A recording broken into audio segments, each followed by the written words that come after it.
Praise the Lord. Hallelujah. സ്തോത്രം സ്തോത്രം സ്തോത്രം സ്തോത്രം. കർത്താവിൻ്റെ അതിപരിശുദ്ധമായ തിരുനാമം ഈ അനുഗ്രഹിക്കപ്പെട്ട പ്രഭാതത്തിൽ വാഴ്ത്തപ്പെടുമാറാകട്ടെ. പ്രിയപ്പെട്ട ദൈവമക്കളെ, നമുക്ക് ഒരുമിച്ച് 2020 ഒക്ടോബർ മാസം 20 ആമേൻ ചൊവ്വാഴ്ച പ്രഭാതത്തിൽ കർത്താവിനെ ആരാധിക്കുവാൻ, കർത്താവിനെ സ്തുതിക്കുവാൻ, കർത്താവിനെ മഹത്വപ്പെടുത്തുവാൻ സർവശക്തനായ നമ്മുടെ പിതാവ് നമുക്ക് ഒരുക്കി തന്നിരിക്കുന്ന നല്ല അവസരങ്ങൾക്കായിട്ട് നമുക്ക് നന്ദി നിറഞ്ഞ ഹൃദയത്തോടെ കർത്താവിന് സ്തോത്രം ചെയ്യാം.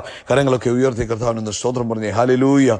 സ്തോത്രം സ്തോത്രം സ്തോത്രം സ്തോത്രം സ്തോത്രം സ്തോത്രം. കഴിഞ്ഞ പകൽക്കാലം മുഴുവൻ നമ്മുടെ കർത്താവ് നമ്മളെ താങ്ങി പരിപാലിച്ച് നടത്തി. നന്ദിയോടെ സ്തോത്രം സ്തോത്രം. കഴിഞ്ഞ രാത്രിയിൽ നല്ല ഉറക്കം തന്നു, അതിനായിട്ട് സ്തോത്രം പറഞ്ഞാട്ടെ. സ്തോത്രം സ്തോത്രം സ്തോത്രം സ്തോത്രം. ഈ പ്രഭാതത്തിൽ നമ്മളെ ഉണർത്തിയ ദൈവകൃപയ്ക്കായിട്ട് സ്തോത്രം പറഞ്ഞാട്ടെ. ഹല്ലേലൂയ. സ്തോത്രം. കർത്താവിന് സ്തോത്രം, കർത്താവിന് സ്തോത്രം, കർത്താവിന് സ്തോത്രം. ഈ പകൽക്കാലം നമ്മളെ ജയകരമായി നടത്തുന്ന ദൈവകൃപയ്ക്കായിട്ട് സ്തോത്രം പറഞ്ഞാട്ടെ. ഹല്ലേലൂയ. എൻ മനമേ യഹോവയെ വാഴ്ത്തുക, എൻ്റെ സർവാന്തരംഗമേ അവൻ്റെ വിശുദ്ധ നാമത്തെ വാഴ്ത്തുക. എൻ മനമേ യഹോവയെ വാഴ്ത്തുക, അവൻ്റെ ഉപകാരങ്ങളൊന്നും മറക്കരുത്. ഈ പ്രഭാതത്തിൽ കർത്താവ് ചെയ്ത ഉപകാരങ്ങളെ ഓർത്തിട്ട്, അവൻ കർത്താവ് താങ്ങി നടത്തിയത് ഓർത്തിട്ട്, കർത്താവ് കരുതിയത് ഓർത്തിട്ട്, കർത്താവ് പരിപാലിച്ചതൊക്കെ ഓർത്തിട്ട് ആ കരങ്ങളെ ഉയർത്തി, ശബ്ദമുയർത്തി കർത്താവിന് സ്തോത്രം പറഞ്ഞു. Hallelujah hallelujah hallelujah. സങ്കീർത്തനം 28 പറയുന്നു, യഹോവേ ഞാൻ അങ്ങയെ വിളിച്ചപേക്ഷിക്കുന്നു, എൻ്റെ പാറയായുള്ളവേ അങ്ങ് കേൾക്കാതിരിക്കരുതേ, അങ്ങ് മിണ്ടാതിരുന്നിട്ട് ഞാൻ കുഴിയിലിറങ്ങുന്നവരെ പോലെ ആകാതിരിപ്പാൻ തന്നെ. ഇനി 6, 7, 8, 9 വായിക്കുന്നു. യഹോവ വാഴ്ത്തപ്പെട്ടവനാകട്ടെ, അവൻ എൻ്റെ യാചനകളുടെ ശബ്ദം കേട്ടിരിക്കുന്നു. യഹോവ എൻ്റെ ബലവും എൻ്റെ പരിചയമാകുന്നു. എൻ്റെ ഹൃദയം അവങ്കൽ ആശ്രയിച്ചു, എനിക്ക് സഹായം ലഭിച്ചു. ആശ്രയിക്കുന്നവർക്ക് സഹായമുണ്ട്. അതുകൊണ്ട് എൻ്റെ ഹൃദയം ഉല്ലസിക്കുന്നു, പാട്ടോടെ ഞാൻ അവനെ സ്തുതിക്കുന്നു. യഹോവ തൻ്റെ ജനത്തിൻ്റെ ബലമാകുന്നു, തൻ്റെ അഭിഷക്തന് അവൻ രക്ഷാദുർഗം തന്നെ. അങ്ങനെ ജനത്തെ രക്ഷിച്ച് നിന്റെ അവകാശത്തെ അനുഗ്രഹിക്കണമേ, അവരെ മേയിച്ച് എന്നേക്കും അവരെ വഹിക്കണമേ. നമുക്ക് ഒരുമിച്ച് പ്രാർത്ഥിക്കാം. തന്ന സങ്കീർത്തനത്തിനായിട്ടൊക്കെ കർത്താവിന് സ്തോത്രം പറയാം. അതും നിങ്ങൾക്ക് പിന്നീട് ഇരുന്ന് ധ്യാനിക്കാൻ പറ്റും. ആ സങ്കീർത്തന ഭാഗങ്ങൾ നിങ്ങൾ ധ്യാനിക്കണം. പിതാവേ യേശുക്രിസ്തുവിൻ്റെ നാമത്തിൽ ഞങ്ങൾ ഈ പ്രഭാതത്തിനായിട്ട് സ്തോത്രം പറയുന്നു, സ്തുതിക്കുന്നു. കഴിഞ്ഞ പകൽക്കാലവും രാത്രിയിലും ഞങ്ങളെ അത്ഭുതകരമായി നടത്തിയ ദൈവകൃപയ്ക്കായി സ്തോത്രം. ഈ പ്രഭാതത്തിൽ ഞങ്ങളെ ഉണർത്തിയ കർത്താവിൻ്റെ വിശ്വസ്തതയ്ക്കായിട്ട് നന്ദി പറയുന്നു. പ്രത്യേകിച്ച് കർത്താവെ, ഈ പ്രഭാതത്തിൽ ഞങ്ങൾക്ക് ഒരുമിച്ച് അങ്ങേ ആരാധിക്കുവാൻ, അങ്ങേ സ്തുതിക്കുവാൻ, അങ്ങേക്ക് സ്തോത്രം പറയുവാൻ, ഞങ്ങളുടെ ഓരോരുത്തരുടെയും ജീവിതത്തിൽ തന്നിരിക്കുന്ന ഈ നല്ല അവസരങ്ങൾക്കായിട്ട് സ്തോത്രം. ഒരുപക്ഷെ വിവിധ ടൈം സോണുകളിലാണെങ്കിലും, കർത്താവെ വിവിധ സ്ഥലങ്ങളിലാണെങ്കിലും, കർത്താവെ ഒന്നിച്ച് ഞങ്ങൾക്ക് കർത്താവിനെ ഒന്ന് മഹത്വപ്പെടുത്തുവാൻ, ഹല്ലേലൂയ, അങ്ങ് തന്നിരിക്കുന്ന ഈ അവസരമാണല്ലോ. ഞങ്ങൾ നന്ദിയോടെ സ്തോത്രം പറയുന്നു.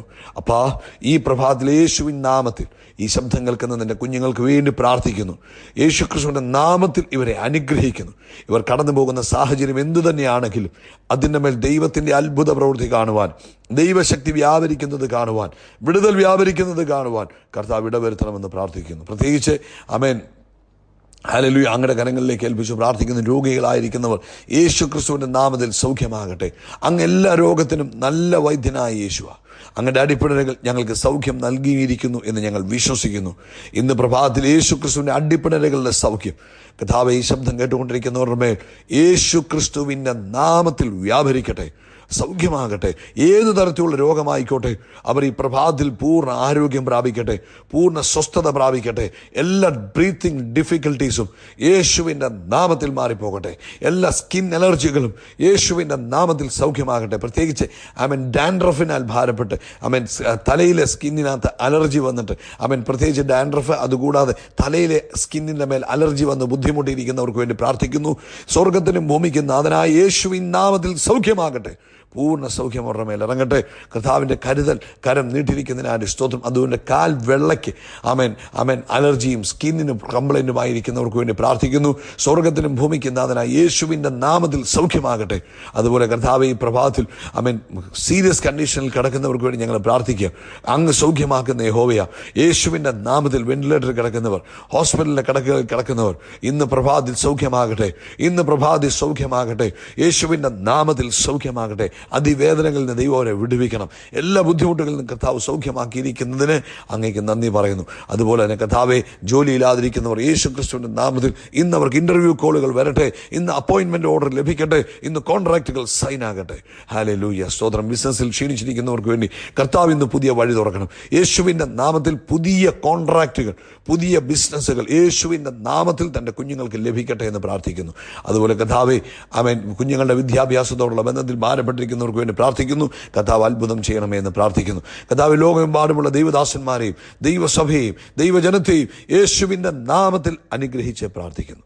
ഇന്ന് പകൽക്കാലം അങ്ങ് തന്ന ജയത്തിനായിട്ട് സ്തോത്രം. അങ്ങ് ഞങ്ങളെ കൈപിടിച്ച് നടത്തുന്നതിനായിട്ട് സ്തോത്രം. തുടർന്ന് ഞങ്ങളോട് സംസാരിക്കുന്ന കൃപകൾക്ക് നന്ദി. യേശു ക്രിസ്തുവിൻ്റെ നാമത്തിൽ തന്നെ ആമേൻ, ആമേൻ, ആമേൻ. കർത്താവ് നിങ്ങളെ വീണ്ടും ധാരാളമായിട്ട് അനുഗ്രഹിക്കട്ടെ. ദൈവകൃപയും സമാധാനവും നിങ്ങളുടെ ജീവിതത്തിൽ വർദ്ധിച്ച് വരട്ടെ എന്ന് ആത്മാർത്ഥമായിട്ട് പ്രാർത്ഥിക്കുന്നു. കർത്താവ് നിങ്ങളെ അനുഗ്രഹിക്കട്ടെ. ഇന്നത്തെ പ്രഭാതത്തിൽ നമുക്ക് ഒരുമിച്ച് കർത്താവിൻ്റെ വചനം ധ്യാനിക്കാം. മത്തായിയുടെ സുവിശേഷം 12-ാം അധ്യായം അതിൻ്റെ 25-ഉം 26-ഉം വാക്യങ്ങൾ നമ്മൾ വായിച്ച് പരിശുദ്ധാത്മാവിൻ്റെ ആലോചനയ്ക്കായി നമ്മുടെ ചെവികളെ നമുക്ക് ചായ്ക്കാം. മത്തായിയുടെ സുവിശേഷത്തിൽ ഇവിടെ പറയുന്നു, 25-ാം വാക്യം പറയുന്നു, അവൻ അവരുടെ നിരൂപണം അറിഞ്ഞ് അവരോട് പറഞ്ഞത്, ഒരു രാജ്യം തന്നിൽ തന്നെ ഛിദ്രിച്ചു പോയെങ്കിൽ ശൂന്യമായി പോകും. ഒരു രാജ്യം തന്നിൽ തന്നെ ഛിദ്രിച്ചുവെങ്കിൽ ശൂന്യമാകും. ഒരു പട്ടണമോ ഗൃഹമോ തന്നിൽ തന്നെ ഛിദ്രിച്ചുവെങ്കിൽ നിലനിൽക്കുകയില്ല. സാത്താനെ പുറത്താക്കുന്നുവെങ്കിൽ അവൻ തന്നിൽ തന്നെ ഛിദ്രിച്ചു പോയല്ലോ, പിന്നെ അവൻ്റെ രാജ്യം എങ്ങനെ നിലനിൽക്കും? ഇവിടെ കർത്താവിൻ്റെ നമുക്കറിയാം ഇതിൻ്റെ സാഹചര്യം. യേശു ക്രിസ്തുവിൻ്റെ പരസ്യ ശുശ്രൂഷയുടെ സമയത്ത് താൻ ഭൂതങ്ങളെ പുറത്താക്കുമ്പോൾ ചിലർ പറഞ്ഞു, ഇവൻ ഭൂതങ്ങളുടെ തലവനെ കൊണ്ടാണ് ഭൂതങ്ങളെ പുറത്താക്കുന്നത് എന്ന് പറഞ്ഞപ്പോൾ യേശു പറഞ്ഞ മറുപടിയുടെ ഭാഗമാണിത്.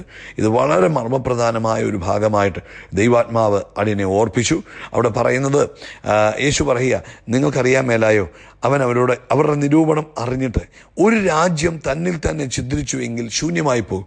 അതായത് രാജ്യത്തിനകത്ത് അങ്ങോട്ടും ഇങ്ങോട്ടും കലഹമുണ്ടായി കഴിഞ്ഞാൽ, ഒരു കിങ്ഡത്തിനകത്ത്, ഒരു കുടുംബത്തിനകത്ത്, ഒരു സ്ഥാപനത്തിനകത്ത്, ഒരു ദൈവസഭയ്ക്കകത്ത്, എവിടെയും ആയിക്കോട്ടെ, അകത്ത് അന്യോന്യം കലഹവും ഐക്യതയില്ലായ്മയും ഉണ്ടായിക്കഴിഞ്ഞാൽ ദൈവവചനം പറയുന്നു അതെന്തായി പോകും? അത് ശൂന്യമായി പോകും എന്നാണ് പറയുന്നത്. അപ്പോൾ ഇന്ന് പ്രഭാതത്തിൽ ഈ മർമ്മം ദൈവമക്കളായ നമ്മൾ തിരിച്ചറിയണം.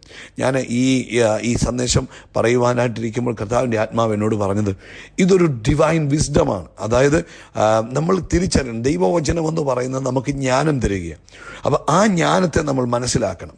ഇവിടെ യേശു ക്രിസ്തു തൻ പരിശുദ്ധാത്മാവിൽ നിറഞ്ഞ് അവരോട് പറഞ്ഞു, ഐക്യത നഷ്ടപ്പെട്ടു പോയാൽ, പരസ്പരം അങ്ങോട്ടും ഇങ്ങോട്ടും കലഹമായി കഴിഞ്ഞാൽ, പരസ്പരം അടിവെക്കാൻ തുടങ്ങിക്കഴിഞ്ഞാൽ എന്തു പറ്റും? അത് ശൂന്യമായി പോകും. അത് ഏതിൻ്റെ കാര്യത്തിലായാലും അങ്ങനെ, കുടുംബത്തിലെ കാര്യമായാലും, സ്ഥാപനങ്ങളായാലും, ചർച്ച ആയാലും, നിങ്ങളുടെ എന്ത് തന്നെ ആയിക്കോട്ടെ, അകത്ത് പരസ്പരം ഇഷ്ടമില്ലായ്മയും സ്നേഹക്കുറവും വരികയും പരസ്പരം കലമ്പലുണ്ടാകുകയും ചെയ്തു കഴിഞ്ഞാൽ എന്തു പറ്റും? അത് നശിച്ചു പോകാൻ സാധ്യതയുണ്ട്. അതുകൊണ്ടാണ് പിശാച് എന്ത് ചെയ്യും? പിശാച് ഒരാളെ നശിപ്പിക്കുന്നതിന് മുമ്പ്, അല്ലെങ്കിൽ ഒരു കുടുംബത്തെ നശിപ്പിക്കുന്നതിന് മുമ്പ്, അല്ലെങ്കിൽ എവിടെയും നാശം വിതയ്ക്കുന്നതിന് മുമ്പ് എന്ത് ചെയ്യും? അതിനകത്ത് പരസ്പരം പിണക്കങ്ങൾ ഉണ്ടാക്കി സ്നേഹം നശിപ്പിച്ച് കളഞ്ഞ് അങ്ങോട്ടും ഇങ്ങോട്ടും വൈരാഗ്യ ബുദ്ധി കൊണ്ടുവന്നിട്ട് നശിപ്പിച്ച് കളയുന്നൊരു പരിപാടിയുണ്ട്. അതുകൊണ്ട് ഇന്ന് പ്രഭാതത്തിൽ ദൈവത്തിൻ്റെ മക്കളായ നമ്മൾ ദൈവത്തിൻ്റെ ജ്ഞാനത്തെ സ്വീകരിക്കണം. ഇത് ദൈവത്തിൻ്റെ ജ്ഞാനമാണ്. നിങ്ങളുടെ കുടുംബത്തിനകത്ത് ഐക്യതയുണ്ടെങ്കിൽ നിങ്ങളെ തകർക്കുവാൻ ആർക്കും കഴിയത്തില്ല. നിങ്ങളുടെ ദൈവസഭയ്ക്കകത്ത് ഐക്യതയുണ്ടെങ്കിൽ ദൈവസഭ എന്നും ബലപ്പെട്ടു നിൽക്കും. യേശു കർത്താവ് ഇങ്ങനെ പറഞ്ഞത്, ഭൂമിയിൽ വെച്ച് നിങ്ങൾ രണ്ടുപേർ യാചിക്കുന്ന ഏത് കാര്യത്തിലും ഐക്യമത്യപ്പെട്ടാൽ, ഒരുമിച്ച് പ്രാർത്ഥിച്ചാൽ, ഇപ്പം ഒരു കുടുംബത്തിനകത്ത് ഭാര്യയും ഭർത്താവും കുഞ്ഞുങ്ങളും തമ്മിൽ അങ്ങോട്ടും ഇങ്ങോട്ടും ഇഷ്ടക്കേടും പൊരുത്തക്കേടുമാണെങ്കിൽ ഇവർക്ക് ഒരിക്കലും ഒരുമിച്ച് ഒരു മനസ്സോടെ പ്രാർത്ഥിക്കാൻ പറ്റത്തില്ല. ഭാര്യ പ്രാർത്ഥിക്കും, ഭർത്താവ് പറയും ഇവിടെ ഒരു പ്രാർത്ഥന, ഭർത്താവ് പ്രാർത്ഥിക്കുമ്പോൾ ഭാര്യയായിരിക്കും ഇങ്ങനെ ഒരു പ്രാർത്ഥന, പിള്ളേർ പറയും എന്നാ പ്രാർത്ഥന. അപ്പം ഇവരും 4 അല്ലെങ്കിൽ 5 6 പേര് ഒരു കുടുംബത്തിലുള്ളപ്പോൾ അവർ ഐക്യമത്യപ്പെട്ട് നിന്നെങ്കിൽ മാത്രമേ, ഒരു മനസ്സോടെ നിന്നെങ്കിൽ മാത്രമേ പ്രാർത്ഥനയ്ക്ക് മറുപടി ഉണ്ടാകത്തുള്ളൂ. അതുപോലെ തന്നെ ദൈവിക അനുഗ്രഹം അവിടെ ചൊരിയപ്പെടുകയുള്ളൂ. ഹല്ലേലൂയ. അതുകൊണ്ട് നിങ്ങളുടെ കുടുംബത്തിനകത്തായിക്കോട്ടെ, ഈവൻ ദൈവസഭയ്ക്കകത്ത് ഇപ്പം 10-50 പേര് കൂടുന്ന സഭയ്ക്കകത്ത് പരസ്പരം ചേരിപ്പോരുകൾ ആരംഭിച്ചു കഴിഞ്ഞാൽ ഒരാൾ പ്രാർത്ഥിക്കും, മറ്റേ ആൾ പറയും പിന്നെ അവൻ്റെ ഒരു പ്രാർത്ഥന, ഇവൻ എന്നാ പ്രാർത്ഥനക്കാരന്, ഇവനെ നമുക്കറിയല്ലോ എന്ന് പറഞ്ഞ് അങ്ങോട്ടും ഇങ്ങോട്ടും ഈ പ്രാർത്ഥിക്കുമ്പോൾ യാതൊരു ഐക്യതയും ഇല്ലാതെ, അവൻ്റെ പ്രാർത്ഥന കേൾക്കരുതെന്നായിരിക്കും ഇപ്പോഴത്തിരിക്കുന്നവൻ ചിന്തിക്കുന്നത്. അവൻ്റെ പ്രാർത്ഥന കേട്ട് അങ്ങനെ രോഗി സൗഖ്യമാകണ്ട, അവൻ്റെ പ്രാർത്ഥന കേട്ട് അങ്ങനെ കാര്യങ്ങൾ നടക്കണ്ട എന്ന് പറഞ്ഞുകൊണ്ട് മറ്റേ ആൾ കണ്ണടച്ചിരിക്കുന്നത്. അങ്ങനെ വരുമ്പോൾ എന്തു പറ്റും? ഐക്യത നഷ്ടപ്പെടുന്നു. അവിടെ നാശം വിതയ്ക്കുവാൻ പിശാചിന് കഴിയും. പ്രിയപ്പെട്ടവരെ, നിങ്ങൾ കുടുംബത്തിനകത്തും നിങ്ങളുടെ ദൈവസഭയ്ക്കകത്തും നിങ്ങളുടെ ചുറ്റുപാടുകളിലും നിങ്ങൾ ഒരുമിച്ച് നിന്നാൽ ആമേൻ, ശത്രുവിൻ്റെ പദ്ധതികൾ തകരുക തന്നെയല്ല, നിങ്ങൾക്ക് മുന്നേറുവാൻ, നിങ്ങൾക്ക് വളർച്ച പ്രാപിക്കുവാൻ കഴിയും. നമ്മുടെ ഈ കാലഘട്ടത്തിൽ നമ്മൾ കാണുന്നതാണ്. പണ്ട് കാലഘട്ടത്തിൽ കുടുംബങ്ങൾക്ക് ആമേൻ കൂട്ടുകുടുംബങ്ങളായിരുന്നു, ഭയങ്കര ഐക്യതയും ഭയങ്കര സ്നേഹവും ഉണ്ടായിരുന്നു. എന്നാൽ ഇന്നത്തെ കാലഘട്ടത്തിൽ നമ്മൾ കാണുന്ന കൂട്ടുകുടുംബങ്ങളല്ല. ആമേൻ, കുടുംബങ്ങളിൽ ആമേൻ കുഞ്ഞുങ്ങൾ വളർന്നു കഴിയുമ്പോൾ പരസ്പരം അങ്ങോട്ടും ഇങ്ങോട്ടും പിണക്കമാകുന്നു. ആമേൻ, പുറത്തുനിന്ന് ആളുകൾ, അതായത് ഭാര്യ മക്കളുടെ കല്യാണം കഴിയുമ്പോൾ ആമേൻ അങ്ങനെ പല ബുദ്ധിമുട്ടുകൾ കുടുംബങ്ങൾക്കകത്തുണ്ടാകുന്നുണ്ട്. പല കുടുംബങ്ങളും അങ്ങോട്ട് അന്യോന്യം മിണ്ടാതിരിക്കുന്നു, അന്യോന്യം ഒരുമിച്ച് പ്രാർത്ഥിക്കുന്നില്ല, ഒരുമിച്ച് കൂടിവരവുകളില്ല. അങ്ങനെ തകർന്ന് തരിപ്പണമായിരിക്കുന്ന അനുഭവങ്ങൾ നമുക്ക് കാണുവാൻ കഴിയും. എന്നാൽ ഇന്ന് പ്രഭാതി പരിശുദ്ധാത്മാവ് ബുദ്ധി തരിക. സഹോദര, നീ മുൻകൈ എടുത്ത് നിന്റെ കുടുംബത്തെ ഒന്നിപ്പിക്കണം. ഹല്ലേലൂയ. നിങ്ങളുടെ സഹോദരങ്ങളെ ഒന്നിപ്പിക്കണം. നിങ്ങൾ 6 പേരുണ്ടോ? 6 പേർ ഒരുമിച്ച് കൂടാൻ പഠിക്കണം, ഒരുമിച്ച് പ്രാർത്ഥിക്കാൻ പഠിക്കണം, ഒരുമിച്ച് ഒന്നിച്ചിരുന്ന് ആഹാരം കഴിക്കാൻ പഠിക്കണം. എന്തുമായിക്കോട്ടെ, നിങ്ങൾ തമ്മിലുള്ള എന്ത് സംസാരത്തിലുണ്ടായിരിക്കുന്ന ബുദ്ധിമുട്ടുകൾ, അല്ലെങ്കിൽ ഒന്നിച്ച് താമസിച്ചപ്പോൾ ഉണ്ടായിരിക്കുന്ന ബുദ്ധിമുട്ടുകൾ, അതെന്തുമായിക്കോട്ടെ, അത് മറക്കുവാൻ നിങ്ങൾ തയ്യാറാകണം. എന്നിട്ട് എന്ത് ചെയ്യണം? നിങ്ങൾ ഒരുമിച്ച് കൂടുവാൻ തയ്യാറാണ്. നിങ്ങളുടെ കുഞ്ഞുങ്ങൾ കാണട്ടെ നിങ്ങൾ സഹോദരങ്ങൾ ഒന്നിച്ചിരിക്കുന്നത്, അവരും അത് പഠിക്കട്ടെ. എന്നിട്ട് നിങ്ങളുടെ മാസത്തിൽ ഒരിക്കലോ 2 ആഴ്ച കൂടുമ്പോഴോ പല വീടുകളിൽ താമസിക്കുന്ന നിങ്ങൾ ഒരുമിച്ച് കൂടി നിങ്ങൾ ഒരുമിച്ചൊന്ന് പ്രാർത്ഥിക്കാമെങ്കിൽ നിങ്ങളുടെ കുടുംബത്തിനകത്ത് അസാധാരണ അനുഗ്രഹങ്ങളിലേക്ക് വരും. മാതാപിതാക്കൾ തമ്മിലുള്ള ബന്ധം, അമ്മായിപ്പൻ അമ്മായിമാർ തമ്മിലുള്ള ബന്ധം, നാത്തൂന്മാർ തമ്മിലുള്ള ബന്ധം, സഹോദരീയ ബന്ധങ്ങൾ, ഇതൊക്കെ ഈ പിശാചിൻ്റെ പദ്ധതിയാണ്. അതിനെയെല്ലാം തകർത്ത് കളയുക എന്നുള്ളത്. എന്തെങ്കിലും ചെറിയ കടുകുമണി പോലുള്ള വിഷയങ്ങളാണ്, കാര്യമായ വിഷയങ്ങളൊന്നുമില്ല.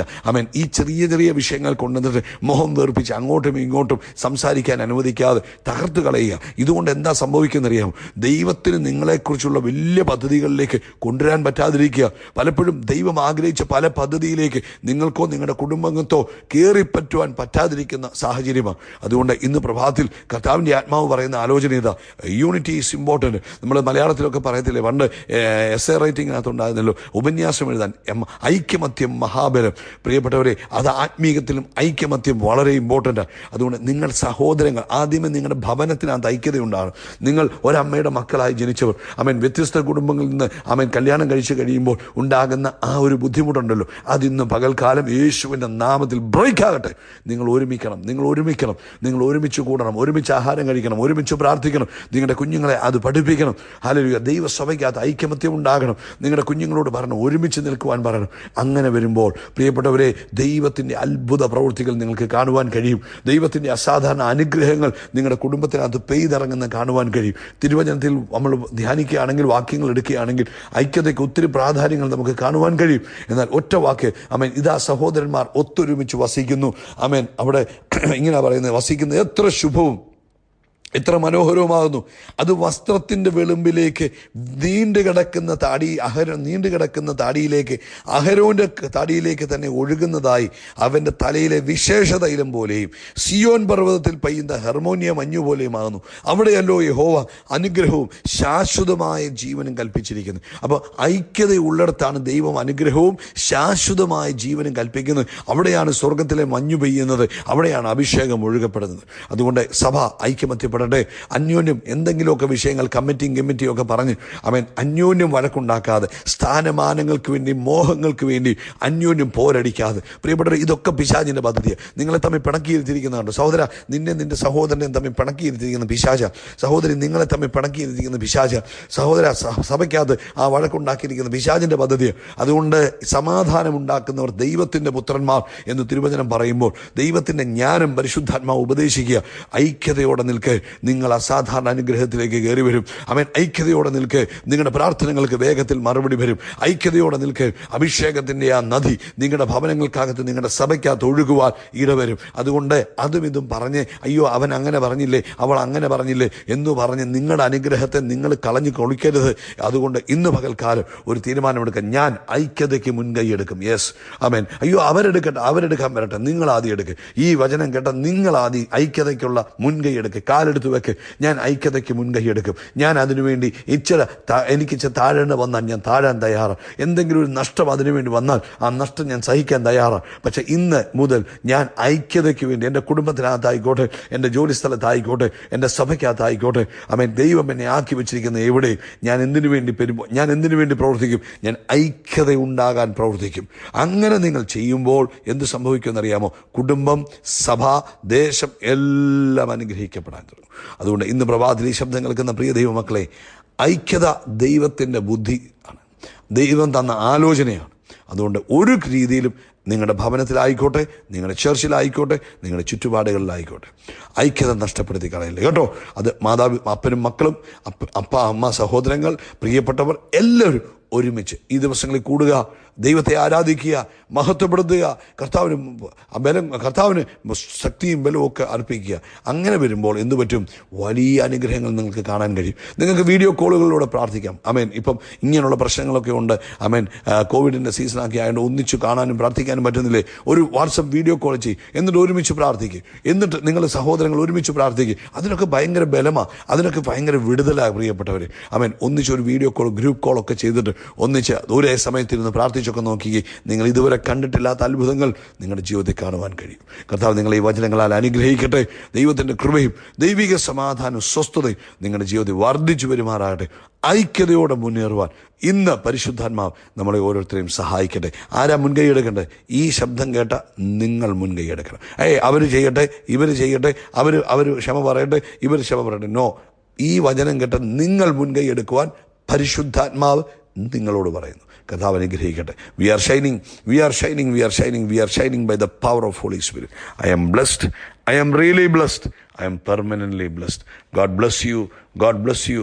God bless you.